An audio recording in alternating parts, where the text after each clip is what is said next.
seems like many people are really changing the way that they eat today. So congratulations, let's keep up the good work. Now, most likely, if you haven't already, you're going to run into those people that's going to say, how are you going to get your protein, especially if you're going plant-based? Today, we're going to talk about the 12 wonderful plant-based sources of protein, okay? So let's start off with spirulina. Spirulina is blue or green algae. That's where it comes from. And it is packed with nutrients like the B vitamins and like your iron. With the exception of vitamin B12, which is cyanocobalamin and manganese, it is a wonderful source of protein. Now you can get spirulina at your local supermarket or you can get it online, and you can order it in the form of supplements or powder. You can use powder, for instance, in your smoothies, and you can sprinkle some of that powder onto your salad to increase the protein content. Next, we have chickpeas. Now, chickpeas are delicious and they're so versatile. Now, if you've bought a bag of chickpeas, wow, they're pretty hard. But once they're cooked, you have a high source of protein. And this protein starts with about 7.25 grams to each half a cup of chickpeas. Now, chickpeas has so many recipes online, easy, accessible, and you can get really creative by adding them to salads or making sandwiches or even making your own chickpea alternative butter. It is incredible the wonderful things that you can do with chickpeas. Next, we have quinoa. Now, quinoa is a grain. Now, I'm sure you've seen this. You've probably eaten it. You probably had some ideas with it because it's so versatile. We get about 8 grams of protein per cup. Now, quinoa is also just packed with a lot of nutrients like manganese, magnesium, fiber, and iron. Wow, I mean, it's just really wonderful. The other thing that you can do with quinoa, you can use this as your main dish, like the entree, or a side dish. You can eat it hot or you can eat it cold, but know that it has that protein in it, and it comes from a grain. Next, we have mycoprotein. That's MYCO protein. Now, this is a protein that is made from fungus.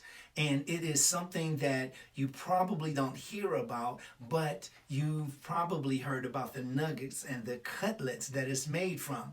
Now, you have to also make sure that you're reading ingredients, because along with this mycoprotein combination, what you have are egg whites, and these egg whites can be a turnoff to those people that have restricted themselves from eating meat. Now, let's talk about something that's very important. A very small amount of people are allergic to Fusarium venetatum, which is an ingredient that sometimes causes bad reactions. Now, that is the same substance that the label or the brand called Quorn is made from. So if you have any types of allergies, food allergies, or anything that you might be weary of, make sure you find out from your doctor first. Next, a power-filled plant-based protein comes from chia.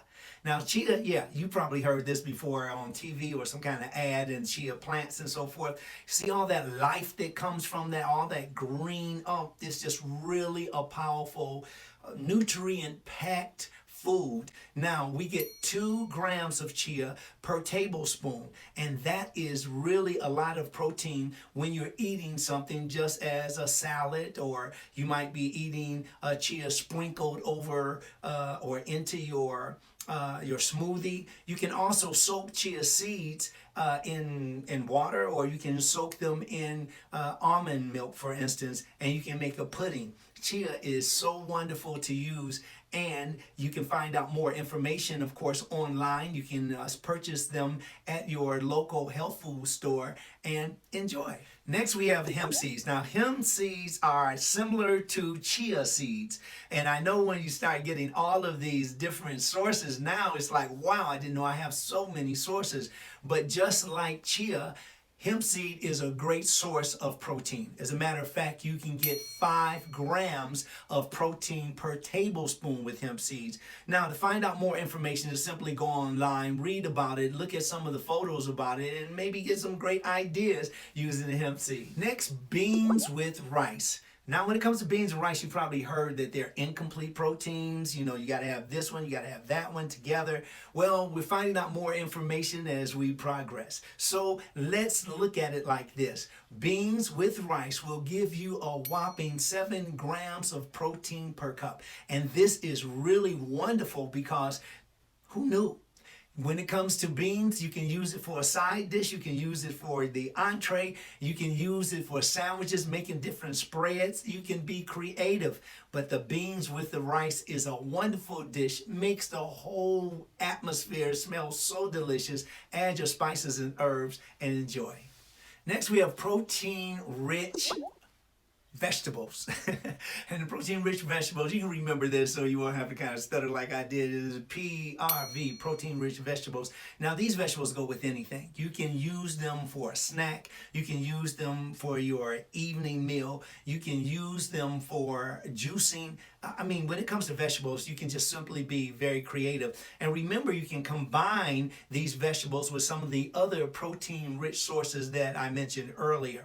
Now, when it comes to, there's 3 things I want you to remember, and I wrote them down so I won't even forget, and that's this single medium stalk of broccoli contains 4 grams of protein. This is just a medium stalk of broccoli. Next, the kale offers 2 grams of protein per cup. 2 grams of protein per cup from kale. And we're talking about plant-based protein. And you will get 5 medium mushrooms, and that can be the different types of mushrooms. They offer about 3 grams of protein from mushrooms, you know, the kind that you like. Well, you can do all of this by just going to your local health food store, or you can order online today, and you can get them right to your kitchen right away.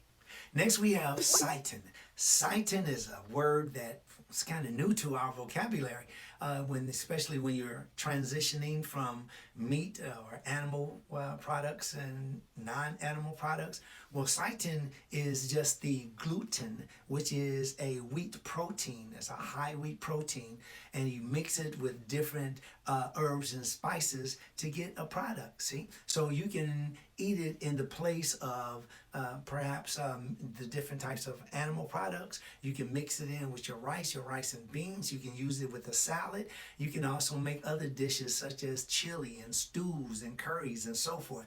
It's really, really a wonderful time to be into eating healthier foods because we have more choices and we're learning even more as we go. So just 1/3 of a cup of Seitan gives you 21 grams of protein.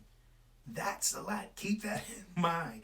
And this is because, again, it comes from wheat. You want to make sure if you are celiac or non-celiac, have non-celiac sensitivity, you want to make sure that you have been given permission to eat this particular wonderful source of protein. Now, coming up next, Ezekiel Bread. Now, Ezekiel Bread is delicious. You get 4 grams of protein per slice. Now, this is a wonderful alternative to some of those regular breads that we get. You know, the loaves, the slice, yeah. All right, you know what I'm talking about. So this is a wonderful source of protein, and it's made with great ingredients such as barley and spelt and millet and wheat and, it's just what bread should really be. And this will help you to get more fiber into your system. And this is something that, you know, we as a population, we don't have enough of. So be sure to eat your Ezekiel Bread. Next, here we go with potatoes. I love potatoes. I eat potatoes a lot. I mean, I really like to make them in all different forms, and I enjoy them. I know they have a really wonderful source of potassium along with vitamin C. Yeah, and eat them with the peel, not without the peel, is really important. Now, potatoes are also packed with protein. A large baked potato offers 8 grams per serving.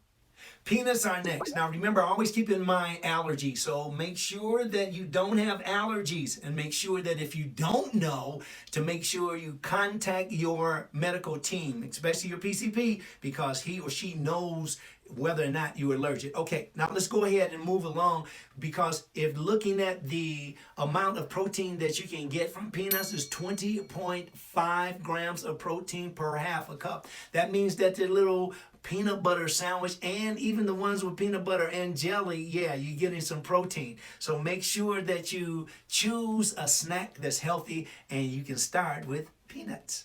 Now, the next video I'll recommend for you to watch is anti-inflammatory remedies and food list. Check it out.